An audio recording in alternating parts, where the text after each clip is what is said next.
welcome to Still Buffering, a sister's guide to teens through the ages. I am Riley Smurl. I'm Sydney McElroy.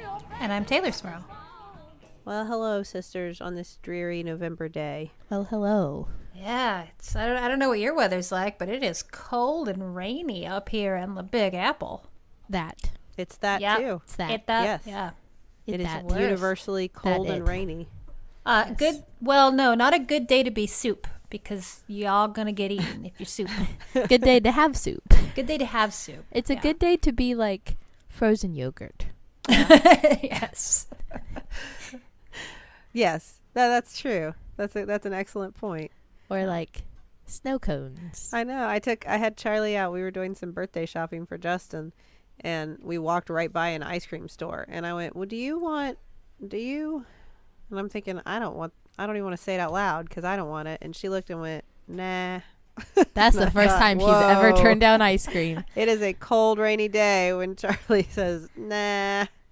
I will say, though, we have a new rolled ice cream place here. It's pretty hard to say no to because now they have a Fruity Pebbles flavor. It's pretty good. Chocolate all the way. Have you had the rolled ice cream, though? No. Rolled? It's like, I'm sure they have this in New York because it's one of those like fancy things that we didn't get Because they until have it about in 2 months Huntington, ago. Because they have it in Huntington, so they have to have it in New York. It's like where they take ice cream, but like melt it, and then like they pour the liquid ice cream on like a frozen sheet. And then they like add things to it it around. Yeah. Yeah, and like roll it up so it's in like a little like spiral. Okay, yeah. So it's in a bunch of little tubes. Mm.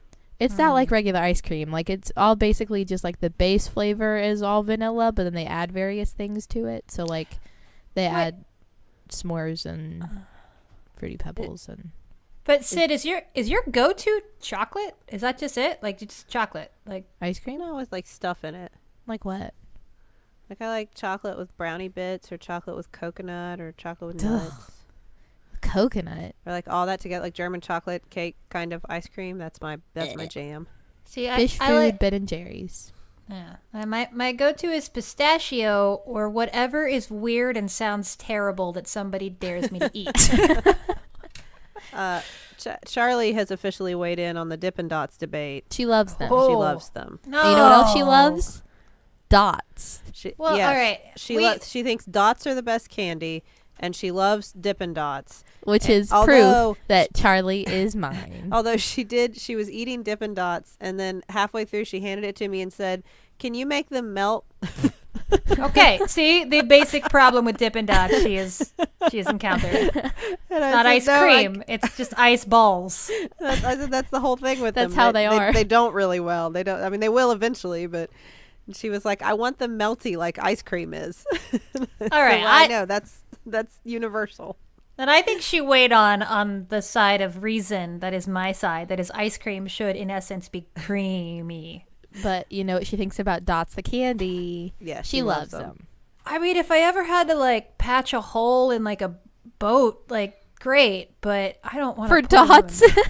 That's Like what I all think they're that they good could. for. I think that might be one of those like MacGyver-esque textures that you could use in a state of emergencies, but they're not for eating. They're never for eating. No, she stuck one in my mouth when she was eating them the other day and said, "Here, have one." And I was chewing it, thinking, "Why? Why does anyone? Why?" See, Charlie much and I do share I a love box you? of Dots together.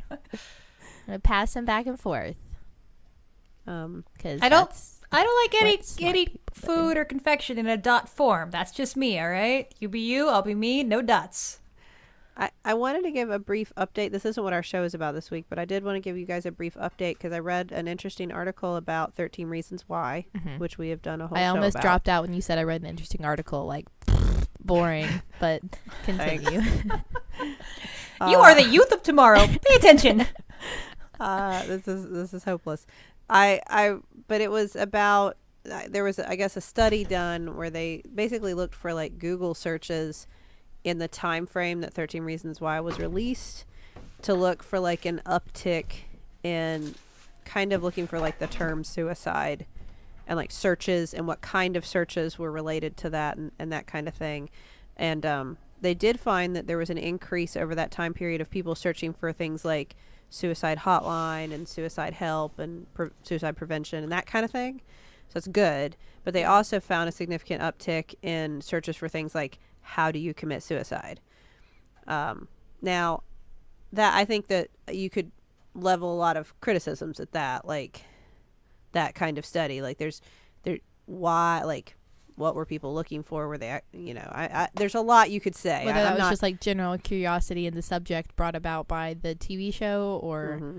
But I do think, I mean, their point was that from their standpoint, you need to be more careful with this kind of stuff because suicidal ideation, thinking about suicide, can lead to suicidal behavior. So it's still getting a second season. They were lobbying to actually have the show changed or have parts of it removed permanently, so that because of it was dangerous. Now I don't know based on that study if I would jump straight to that, but they did some things like to control for other things, that like to eliminate like squad from their search, so Suicide Squad didn't interfere with it. I mean, things like that. Like they did. Well, that seems like a really easy one to avoid. But no, they did a good job trying to make it like a well done study. But and it's hard when you start looking into Google search data. Like that stuff is fascinating to me, but if you start trying to draw causation, that gets really sticky. But there was a correlation there, so I thought I would update you all on that. Well, I mean, as long as we're updating things, Snapchat didn't work for about 3 hours yesterday. That was terrifying for the teen world. Also, my voice is back to being smooth as honey. Wait a second. Snapchat didn't work for 3 hours and you knew about it? Yeah. Because there's no way, like, if, for the most part, if any of my social medias didn't work for 3 hours... Well, no, of course I knew about it, Sydney, because it. when one social media stops working, all the teens take to the others to talk about how the one hasn't been working. So it's like I go on Snapchat once, and it's like, that's weird. It's like not loading. That's odd. I wonder if that's just like my phone or if that's a thing. And then I go on Twitter. It's like, why is Snapchat not working? It's like, okay, not just me. Oh, well, I wonder if that was like a plot aimed at teenagers.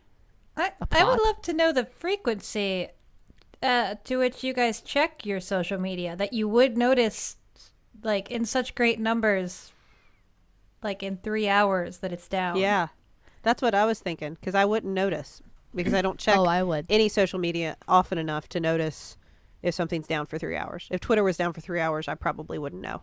I would know. I definitely wouldn't know about Snapchat, but I don't have Snapchat, so that's not really a fair comparison. Yeah. That's a good thing. I don't know what you do with Snapchat.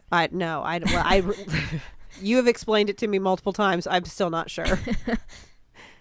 Especially not if it tells you if somebody screenshots your Snapchat.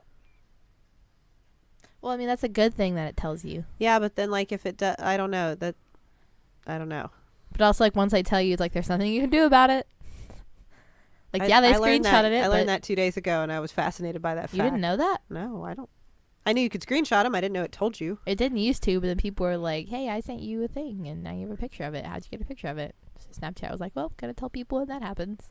Nothing you can do about it, but at least now you know. That's creepy. It's very creepy. I just hope nobody can ever tell how I'm reacting to their Facebook posts as I'm reading them.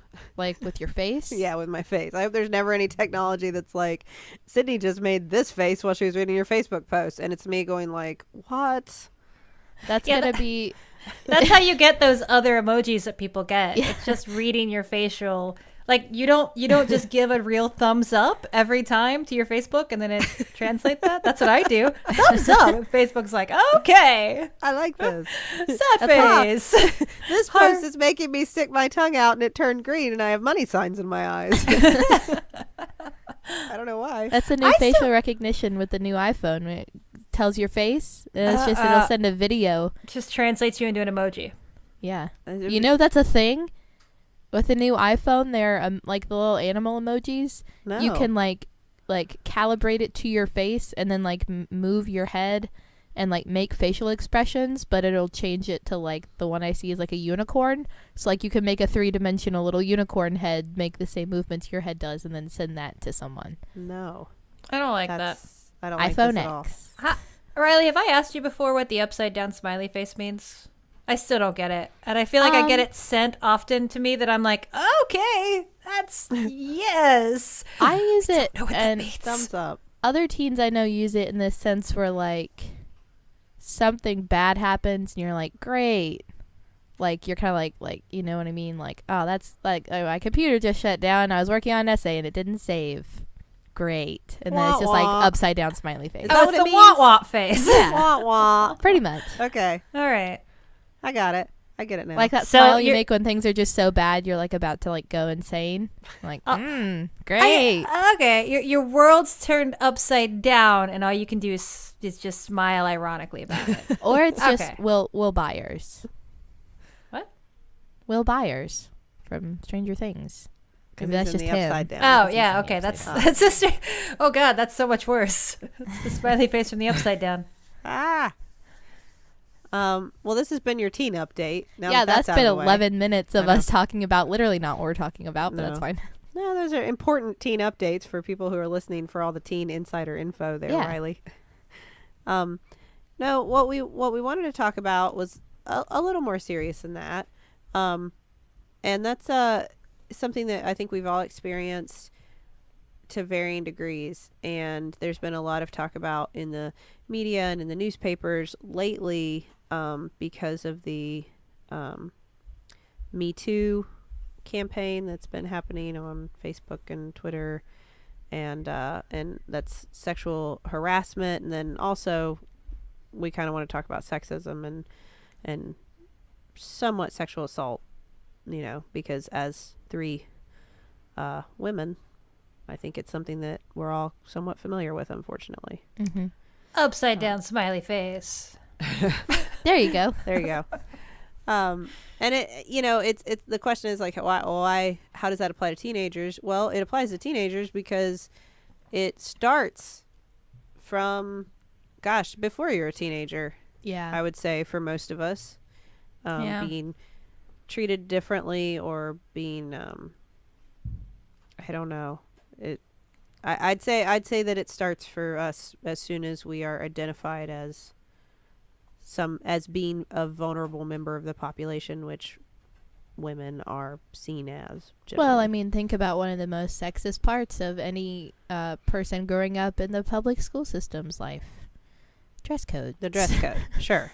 Well, and which a dress code, which, as we've talked about before, like not only discriminates against, well, I mean, I guess to some degree everybody, because I know we talked about before on our dress code episode that, like, I think that you can't, if you're someone that the school system has decided is male, you can't wear a skirt. Mm-hmm. And that kind of thing in a lot of school systems, but both sides, but definitely for women, I think that there's a sexualization that comes with that. Yeah, but also like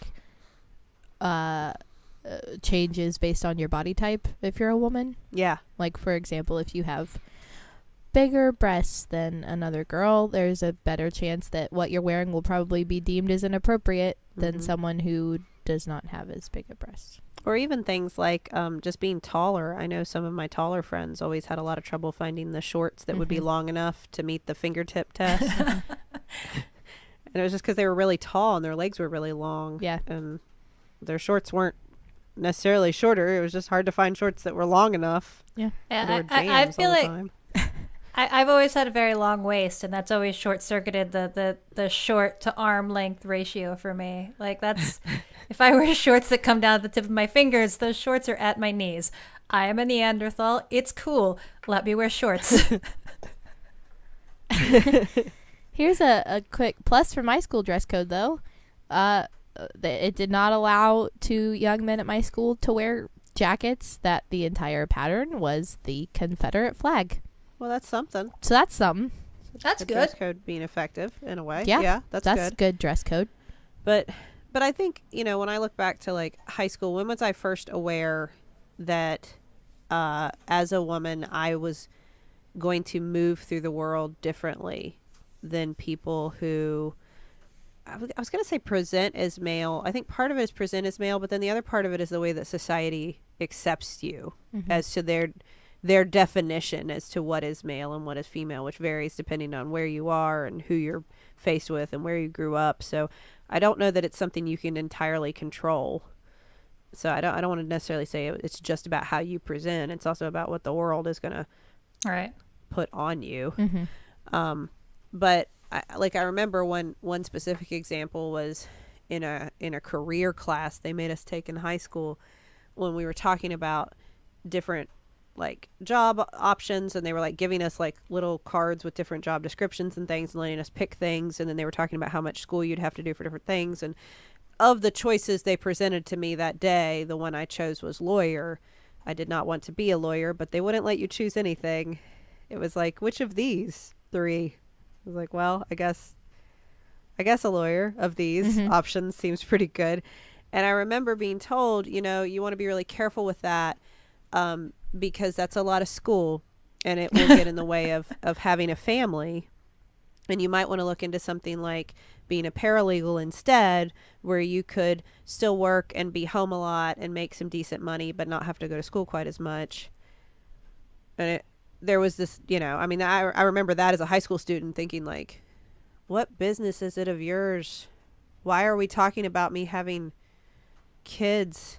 I'm 17. Like, what is this conversation? Like, I told you I wanted to be a kid. lawyer and you're telling me to think twice about it? Like, But you know, it's funny because one of my earliest memories of really like seeing that distinction was a similar situation. It was on a you know, like career day kind of thing where you go and like you get to go visit a job that is your future career. And I knew I wanted to go into arts, so the closest I could come that people would allow me to get to arts was graphic design. You know, that was like that one safe space. Like, I want to go into art. I don't know, you mean graphic design? No, I want to make comics. No, you mean graphic design. There's money there. Trust us. So I ended up like going to this place that made neon signs, which was actually like really freaking cool. Like they like were welding and they were like using neon gas and they were making these signs. And there were two of us. It was super cool, but there were two of us that went, me and a young man. And the guy got to go back into the workshop and actually see how they made the signs. And I was put with the secretary to stamp envelopes and collate. I still don't really know what that means, but I know it was a term she thought I should learn. I don't know what that means. Yeah, just sat in an office and like organize envelopes and stuff all day. And I just like, but like, what? Why am I here? And he's out back with the dangerous explosive gas. That's where I want to be. yeah. Mm-hmm. I mean, and Taylor, you belong with the dangerous explosives, I think. I think I can handle it. Well, and you know, for me, I don't know. And this is maybe some people relate to this. I guess it was always like I always felt like I was kind of out of touch with the way people were seeing me because I never saw myself as like super feminine. Like it was always just like this mystifying element to me, like, why am I being treated different? I'm as good as you, or as interested in this as you, or as excited about this thing as you. Like I think because, you know, we identify or we define ourselves first and foremost, and then we kind of hope the world gets that. Like that was always that second point where it's like I was being put in a box that I didn't even understand that I was in because I've always felt like my gender was so little of a part of who I was. It's like the world makes it that you don't choose that. Yeah, no, I know what you mean. It's really something that as an adult I've noticed more because I don't know if it was the way we were raised, maybe like our parents, just a credit to them that I never felt like any part of my gender would define what I could or couldn't do. Every time I came up against a situation where I realized, is this because I'm a woman? Is that why this is happening? Like I find myself shocked, and now as I get older I'm not so much anymore, but I always did because I thought, why is that entering into the equation? Who's talking about that right now? I don't know. It is never like a constant fact that I think about in my mind on a daily basis that I'm a woman. Yeah, like, has no impact on the way I carry myself or like the way I go about my day-to-day life. There are so few of my daily actions that involve my lady parts, just in general, you know, like you'd be surprised. Yeah. I mean, last year I was in my AP US history class, and I will say every single one of my advanced placement and honors classes, except for this one, has been about 95% people who are female, and the other 5% is male. So like every one of my classes this year, out of 20 kids, there are about 3 or 4 guys. So like usually I'm like there are a lot of other girls in there, so I never feel like pressured to not, because I mean in some classes if there are a lot of men you can feel like you can't say exactly how you feel because like you're a woman, so like don't. But in this class, you feel that way in class now? well, that's what in this class it was me and 2 or 3 other girls and about 8 or 9 guys, and we would talk about, obviously we talked about, I mean this was during the election, it was last year, we were in a history class, we talked about like government and politics a lot, and especially right around the election we would start talking about things like the 2 candidates, and we would start talking about our political views, and one of our assignments was to do some sort of entertaining media project on some important part of the 1920s, 30s, and 40s, and I picked the women's movement, and I did a whole song on it, and it was like every time I talked about women's rights, or I did that project, or I would talk about my political views, all of it was always deemed as, well, because you're a woman, or like you're getting like crazy and you're getting out of hand. But like if a guy would go on and continue to talk about his political views, it was like, okay, I understand where you're coming from, you make some interesting points. I bring up my political views, it's like, whoa, calm down, no one's like attacking you, you can just tone it down a little bit, we're all listening here, we all have our own opinions. That's very disheartening to hear, because that concept that women are inherently overly emotional and can't like think logically or make a rational argument, but anything they say must be some sort of overly dramatic emotional response to things, that is so old and so frustrating. And I would love to say that it goes away as you get older, but it doesn't. I still face those kinds of criticisms and that kind of feedback now, and I see it when I'm involved in like evaluations and stuff. I see that gender difference, like who has a cool head, who's calm under pressure, who gets a little overly dramatic, who gets frazzled. I mean, a lot of it is language. But it is language, because it's not you're passionate, it's that you're hysterical. And right, I'm very and that's the word I passionate was about just all the about things to I use. do. Yeah, like that's... Yeah, I was going to hate say I'm that passionate, about like my political beliefs. Last year we were talking about the election. 2 weeks before the election, I was very passionate about what I believed in and what I did not believe in, and what I thought was right and what I thought was wrong. And I was not like nervous to voice that in a class where we were encouraged to talk about things like that. But you shouldn't be. What do you mean? You shouldn't be nervous to voice that. Right, Like, you should right. be. You know, I mean, everybody should be able to voice whatever their thoughts or feelings are. I'm not saying like Yeah. I should have been considered right and everyone should have listened to me because I'm a woman. That means I'm always right. I'm just saying like you let this guy over here talk. I mean, yeah. But like you let this guy over here talk for 20 minutes and he made literally no logical sense and made no point that has any evidence to back it up. But I just said like 3 straight facts that had nothing to do with opinion, were just facts for like 2 minutes, and you all were like, whoa, calm down.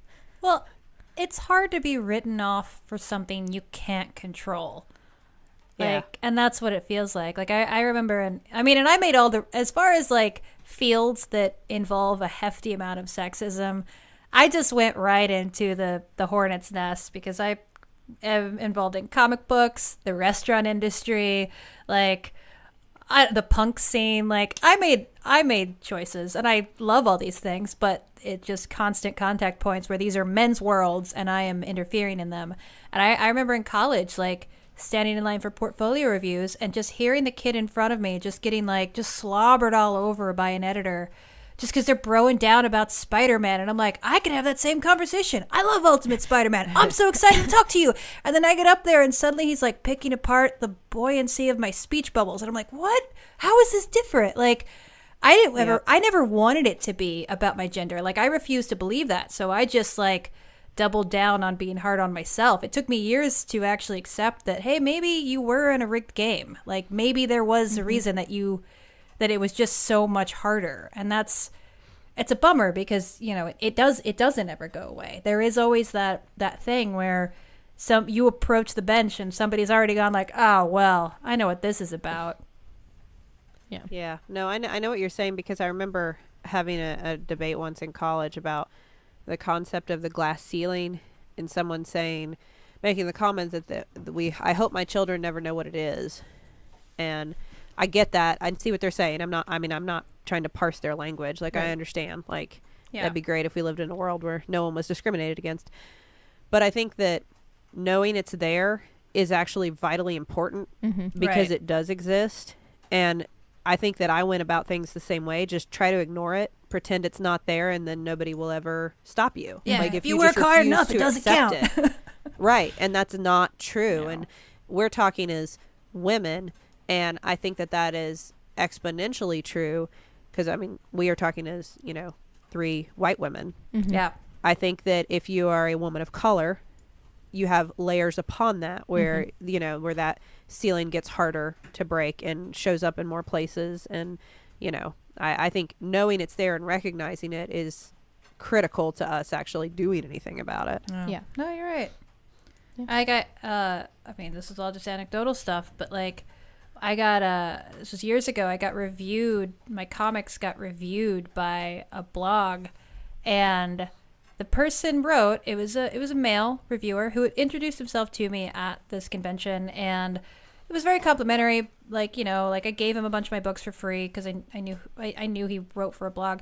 And in his review, he wrote that it didn't make sense, but he liked my comics, but for such sad, depressing comics about like anxiety and depression, it didn't make sense because I was a very beautiful young women. So it was hard for him to believe that I could be sad and lonely. And it's just like, like I've definitely been more mortified, but that was one of the more mortifying moments that I've experienced, where it's like, how did you just take all of my inner stuff that I poured onto paper and make it about the fact that you thought I was cute? I know. That's it. And it's this kind of thing you would never see about a male artist or author. He's very attractive. I don't believe he could have real feelings. How did such depressing thoughts come from such a handsome young man? Like right? If it sounds ridiculous to say about a man, you probably shouldn't be saying it about anyone. Actually, that was like a recurrent theme, because I remember one time, like in college, getting written up in a review of like one of our student art shows, and when they described me, they said, "Pin thin co-ed." I had an eating disorder at the time. Thanks, dude who wrote the article. But like, what? Nobody else got a physical description. I did. Like, and also co-ed, which is right. That just makes you think like sexy co-eds on the beach. I know. There's a lot more we need to discover about this, but before we do that, Let's check the group message. sisters, we have 2 jumbotrons this week. Whoop, whoop, whoop, whoop, whoop. That's the Jumbotron Is alarm. that the jumbotron alarm? Yep. Our first one is for Chris, and Chris, this is from a whole bunch of people: Adrian and Braden and Fuzzy and John and Livy and Madge and Mary and Matt and Riley. Not me. Not this Riley. Another But Another this Riley means it too. Yeah. Yeah, but this Riley too. Hey bud, we know how much you hate public compliments, so sorry, we guess. But we just wanted to thank the GM who brought us Always Cloudy on Narshada, Giant Watch and Lake Vale, The Player of a Clone, Jedi, and Hercules Jones, the co-maker of Acute Witch Scouts, and our good Texas friend. You're the best, Chris. Happy birthday. Remember to go D2D. A lot of inside jokes. I but know. Happy birthday. I was trying to fart. Well, I hope you have a wonderful birthday, Chris. It sounds like you have a lot of great friends who know you super well. And go D2D. I like how you broke that up such that it sounded like Jedi and Hercules Jones. I lost my punctuation there for a second. That was my bad. That's a whole new story you could make, man. What's our other jumbotron? We have a podcast to tell you about this week. Not our podcast, it's another podcast. And it's called Liz and Alyssa Make Stuff. Liz and Alyssa Make Stuff is a comedy podcast hosted by 2 best friends who just love to make stuff. Whether it's laundry detergent or makeup, bullet journals or Hamilton fan art, Liz and Alyssa will try to make it all and then tell you all of the sordid details, all with a signature cocktail in hand. So search for Liz and Alyssa Make Stuff in the Apple Podcast Store or go to lizandalyssa.com to listen. That Cool. sounds great. That Sounds like a great a lot podcast. of stuff you'd be into, Riley. Yeah. And custom It has- podcasts or cocktails. Yeah. Sorry, Sounds like a Taylor thing. that's a me thing. Taylor custom podcast. Custom podcast, Drinking custom some cocktails. cocktails. All right, well, check that out. LizandAlyssa.com. Liz and Alyssa Make Stuff. So I will say that I kind of face that stuff that you're mentioning, Riley, back in high school, and it's sad because what you're talking about doesn't sound much different. We usually look for contrast, and I don't see much contrast in these kinds of stories. Yeah. And as you get older, I would love to say that, like, the harder you work and the more you achieve and the more you prove yourself, that it goes away. But that's not really true, because I was in a disagreement that I felt was a very professional disagreement just a few weeks ago with a colleague. And as I began to make my counter argument, I was stopped and told that I was being dramatic and I needed to stop bringing all this drama into the situation. And I was very taken aback, and it was hard because I didn't want to accuse my colleague of sexism, but I thought that's what this is. That's why you're saying this. You wouldn't say this to a male colleague who was disagreeing with you. I've just recently realized that when people tell me I'm being dramatic, 9 times out of 10 it is a male, and in like an argument or debate situation. And I have just recently realized that's not because I'm actually being dramatic. Don't like look at yourself and tell yourself you're a drama queen all the time like I used to do. Like that's just because you're a woman. Yeah. Well, That's coded language for, oh, you're just a woman being a woman and I'm tired of listening to you. Probably on your period or something. Exactly.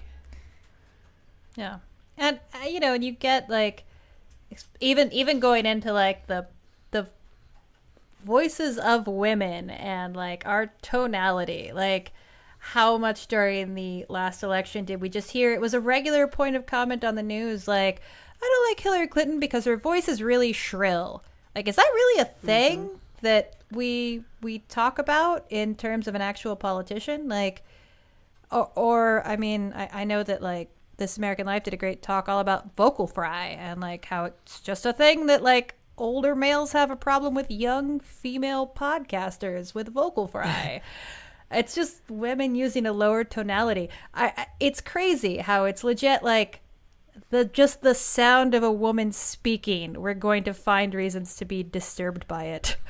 And it's hard. I will say, like, on a daily basis, I will make great strides to change the way that I interact and speak, to come across as to like make my emotions so measured and to try to be overly calm in situations where disagreements or debates are happening in a work setting, to try to be calmer than my male colleagues, to just to show I am not being this is not emotion. This is, I'm trying to state my opinion, that I disagree with you. I feel like this is important and I'm trying to state it very factually, like the links that I will go to.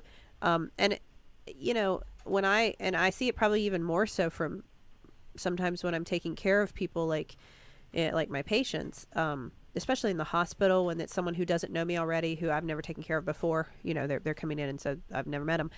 I round with my residents, and of course some of our residents are male. And anytime I'm in the room with a male physician, all eyes are on the male physician, even if I'm the one who came in, started the conversation, shook hands, introduced myself as the attending physician on the team, as the one in charge of the team. And I usually say something like that, I'm the supervising physician, just so they know who everybody is, because there's a lot of people in the room and you want to know who all the players are. But I always identify myself as who I am, and I try to be the one who's making the final like points and things like that. Still, all eyes are on the male physician waiting for him to talk. Right. I've even been told before, I'd rather hear it from the doctor.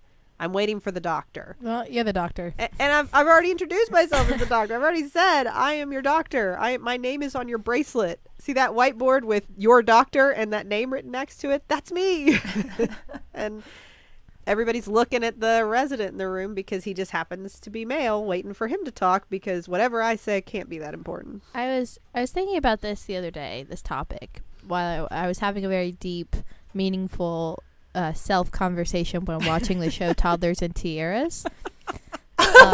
No, but listen. How can you come back from that? Go. It's my favorite show to love to hate because all I do is look at all the things I hate about it, and I'm like, how do these terrible things happen to these poor children? I don't know. Never to Charlie. Never. Yes, but you think about it, it's a show all about being a woman in a metaphorical sense. Toddlers and Tiaras is showing that, I could write a paper on this, that in the world there's always enough room for all of the men that want a spot, but there's never enough room for there to be more than one woman on the same playing field. Like from the time we're little and we can start like walking and can be put in a dress and can be like paraded across a stage, we're judged by how we look and by the color of our hair and by how thin or heavy we are, or how nice the fake teeth or we how put nice in our because fake we're teeth of an are. age where we would have lost teeth, Yeah. and so we need to correct that with fake teeth. And it's like, I mean, even in class, there's in dating and in high school, like there's always enough boys and there's always enough men, and if you want a spot and you're a man, then it's yours, and you never have to worry about there not being room for you. Because, I mean, at school dances, if you're a guy, just ask a girl to dance. You never have to worry about not having a date because, like, you can just ask someone. Like, that's your thing to do. But if you're a girl, you're left waiting for someone to ask you. Like, it's not in your hands, typically. I mean, I'm not saying you couldn't. You probably, like, should. Like, I'm not against it. I would ask someone to a dance.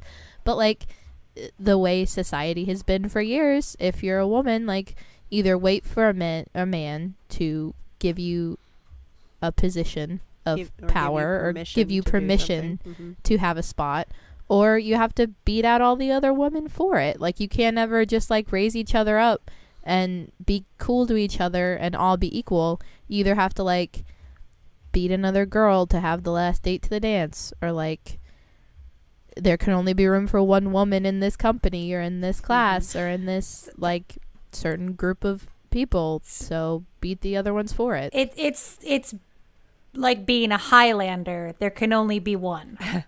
Yep. Okay. So that's, if anyone wants an inside look into what it's like being a woman, just Highlander all the time.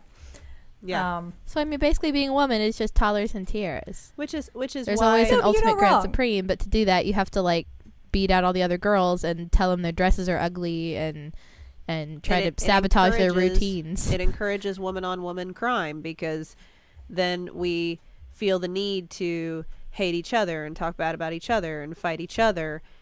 When united, we are stronger. But that kind of division serves the greater purpose of keeping us subjugated. Can you imagine how ridiculous everyone would think it was if we had a show all about little boys wearing like suits and holding their arms out to their sides and wearing fake teeth and walking across a stage and like having to do like a dance routine, and then they're judged based on who has the most facial beauty at 12 months old? Well, Like, do you know how ridiculous people would think that is? But I mean, but it's ridiculous. I mean, yeah, and there's not like, yes, there are, male pageants, but they're not held to the same level as like Miss America.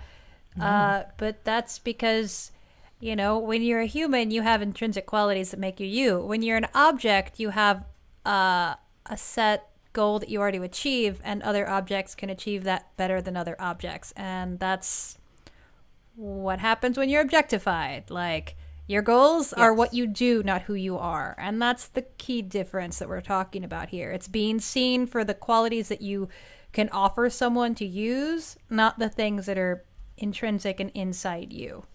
Yeah. I mean, I was doing an extended learning opportunity through my school to get my gym credit, which, like, think about that for a minute. My gym credit had nothing to do with, like, physical appearance, about, like, anything other than the PowerPoint I was told to make and the fitness test I was told to take. And my principal, who is a male, wouldn't sign my paper for my ELO, which, like, basically if you do a sport outside of school, you can get that instead of taking an actual gym class. And I did all the things I need to do. I had it approved by people at, like, the county board office of schools. Like, I'd done all that I needed to do, but he wouldn't sign my paper and was very mean to me about it when I asked him to. And I was like, well, okay, he was talking down to me like I am a little girl, not like I'm, like, you know, a young woman who's almost 18 years old. But I'll just figure it out. So Mom called him and asked him, you know, talking to him, because I thought, like, he'll probably take things more seriously from an adult, at least, than he would from me, because he was just not listening to me. And one of the first things he said about me to Mom when he was, like, trying to defend himself was, well, I mean, she's a very pretty girl. Which, one, why does that have anything to do with what we're talking about? Literally nothing we're talking about has anything to do with how I look. Two, if I was a boy, would you tell my mom, well, he's a very handsome young boy? No, you wouldn't. And it also, I mean, for one thing, like, you're underage, so Gross. it's gross. And two, why does your physical appearance have anything to do with anything? Literally nothing. What was the next word? What was his follow-up where that made sense? there? Yeah. And we never knew the ... because Mom cut him off. It was like, well, that has nothing to do with what we're talking about. Yeah. I think Mom made that end pretty quickly. Yeah. And it's easy to see in this kind of environment, because I know we talked about, we were kind of inspired to talk about this stuff because of everything that's come to light with a lot of the sexual assault and rape allegations, you know, that have been going on in Hollywood and Harvey Weinstein and everything that's followed that. And I know we're not really talking about sexual assault. We're mainly talking about sexism. But I think you see, like, it's all part of the same culture, which is exactly what you said, Taylor, which if we're just objects, we can be treated however, we can be used however, we can be touched or tossed to the side, however. If we're always told men have the power and can give it to us, and there's no other way to get it except through a man, then if we want it, then we'll do whatever they tell us to get it. And a man can only be seen in that lens, through that lens. I don't mean real. I don't mean really, but through that lens, a man can only be so bad for taking advantage of that. Right. That's why men are rarely punished for this kind of thing. That's why a male college student can brutally rape a young girl who was unconscious and get sentenced to 6 months in jail and serve 3 months of that and still be able to return we don't college. want to ruin his life, you know. Right. Even though he's now literally used in a textbook as the definition of rape. I mean, but we don't want to ruin that for well, him. and that's what we hear. We hear the sob stories from the, you know, perpetrators, how hard it is for them now. Good. Yeah. Okay. Well, and I like, especially working in the restaurant industry for as long as I have, like, you know, a lot of people are saying, like, especially with the Hollywood situation, well, what about these women that are aware? Why wouldn't they have said something sooner? Like, why is this all coming forward now? And I mean, this is on my very small scale, but, like, coming up, like, when I was living paycheck to paycheck, and, like, I mean, this is tough stuff, but it's true. Like, a random, like, boss that I idolized, I ached to learn from, I did everything for, would, like, drunkenly grab my butt and I just shut up and dealt with it. And I did. And I'm ashamed of that now looking back. But I just thought, well, someday when I'm stable enough, I'll be able to say something. Someday when I'm at a point when I can risk losing a job, I can say something. And it really hit me. This was not too long ago under a different manager who, one of the first things he'd ever said to me working with him was like, you stand up front and look pretty and I'll stand back and make the drinks. And I thought, oh, that's a terrible thing to say. I'm definitely more capable than you, but whatever. I can't go against you because you're my manager. And then fast forward a little while, and another girl had come to me and said, hey, I really want to learn the bar. Like, I'll put in the time for free. Can you just train me? Because I want to know. And I was like, absolutely. We both came in on our off days. I trained her. She got up to speed. She was great. And after one of her first night shifts, she came to me and was like, I don't think I can do this. This guy, like, he told me to stand up front and look pretty and make the drinks, and that he'd stand in the back or stand up front and look pretty and he'd stand in the back and make the drinks. And I'm like, I did this to you. Like, I accepted it when he said it. I was too afraid to say anything. I kept moving up the ladder, and now you're a few rungs lower than me, and you're in the same position. Like, what do I do? In that particular instance, I did something about it, but I get it. Like, you don't, you're never coming from a position of power when you're in that situation. Exactly. Well, you're exactly right, Tay. Because what you're saying, I think when people say that, I don't understand why these women didn't come forward earlier. To me, that's just like, it boggles my mind that you don't understand. What do you mean you don't understand? Coming forward, just like you said, you're coming from a position of powerlessness to taking on someone who is in power. At the very least, you lose your job. Everybody who's associated tends to assume that you're lying and believe the guy, because it's easier, especially if they work there or if they're friends or whatever. It's easier just to believe the guy that, no, this didn't really happen. She's being dramatic. She's overly sensitive. She made it up for attention. These are all things we hear about women all the time. This is how we're written off constantly. And then when you see example after example of women coming forward, trying to say, this happened to me, I'm scared and I'm powerless, but I'm going to try to say this anyway, and, to stand up. And they are completely discarded by, in the media. The men never suffer for it. We elect him president. There's no consequences. Like, why would anybody ever believe us? Like, why? Of course women don't come forward. Well, of course we There's don't. always some witch hunt to prove that in some weird way, we won't say it out loud, but we'll agree with it, you probably deserved it. And you see it Exactly. You see it tenfold when you're dealing with anything dealing with race. Like, what happens every time that a black kid is gunned down? Well, let's look at his parking tickets. It's like, no, nobody ever deserved that. Nobody deserved that. Period. Point blank. Yeah, no, you're exactly right. That's the thing. When you see example after example of people coming forward and then just being destroyed for trying to tell the truth and tell their story, and you don't understand why people don't come forward. Yeah. Well, And I think, the most obvious reason why people don't feel comfortable doing that and feel like nothing they say matters is because we live in a country where our leader is been accused multiple times of sexual assault and harassment.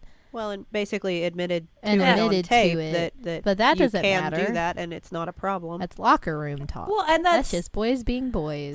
Opposite that, when one of these horrible collegiate rapists, what's the thing that gets printed in the newspaper? His swim records, his batting average, his GPA. But look at how good of a guy he was outside of that. You can't ignore the narrative, and the narrative is super wrong.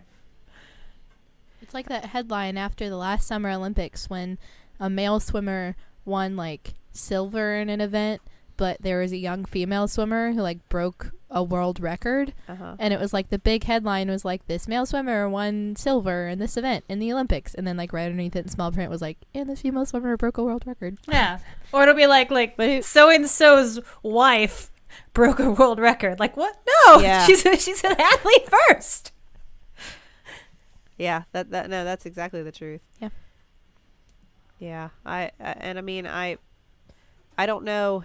I think the best that we can keep doing moving forward, I was really inspired by what was it recently? Was it the Miss Brazil pageant? I know exactly what you're talking about. I think it was the Miss Brazil pageant. Is that where it was? I forget exactly where it was. I guess in this pageant, I don't think this is a thing in Miss America or Miss Universe, but they have to list their measurements. Yeah. And all of the contestants instead came up and said my measurements are, and they gave a statistic about sexual assault on women in their country. Yeah.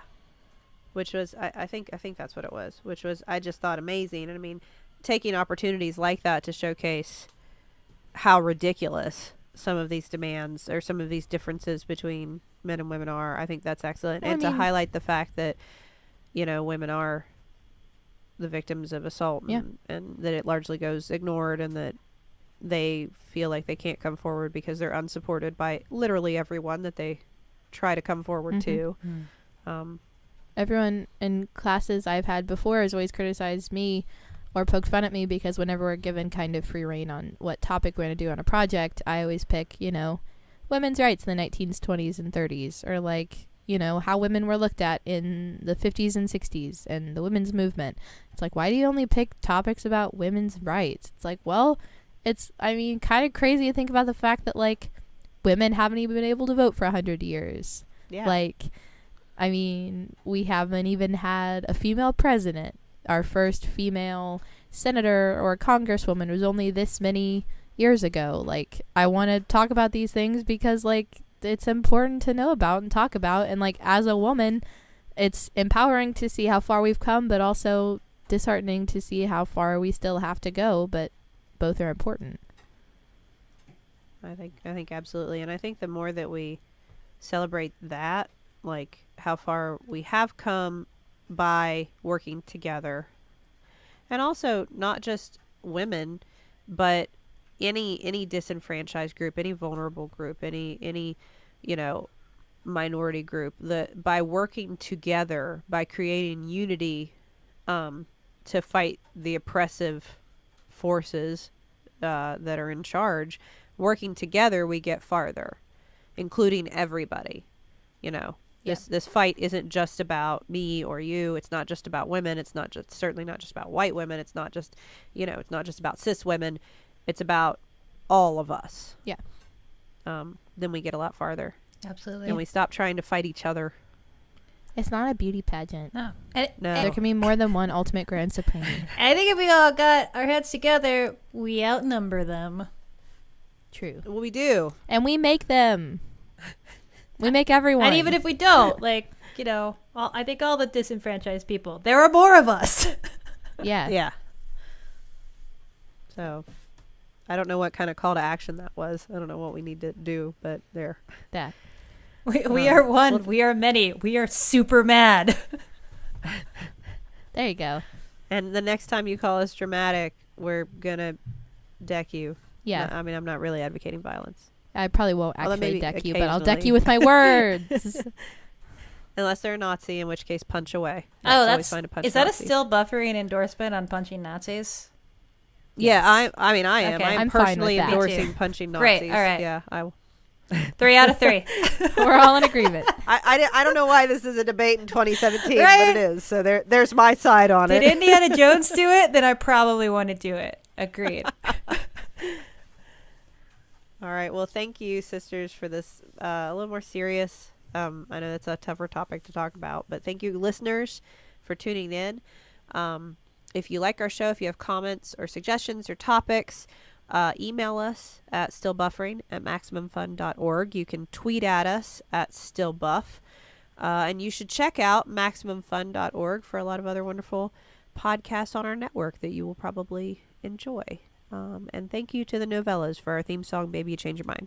This has been Still Buffering, a sister's guide to teens through the ages. I am Riley Smurl. I'm Sydney McElroy. And I'm Taylor Sproul. I am a teenager. And I was 2. Go punch a Nazi. Do it. Punch a Nazi.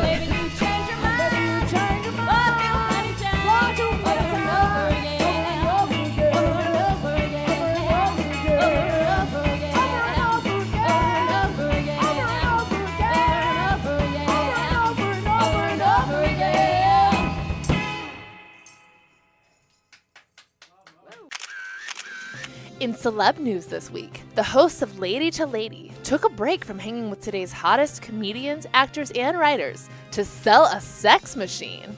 What'd they do with all that cash? Rent a party bus to go to Magic Mike Live in Vegas, of course. All of this on the heels of a salacious Sizzler session with Home Alone 4-star French Stewart. Want to know what the we're talking about? Tune into Lady to Lady whenever, wherever you listen to podcasts. Can you keep a secret? Neither can we. MaximumFun.org. Comedy and culture. Artist owned. Listener supported.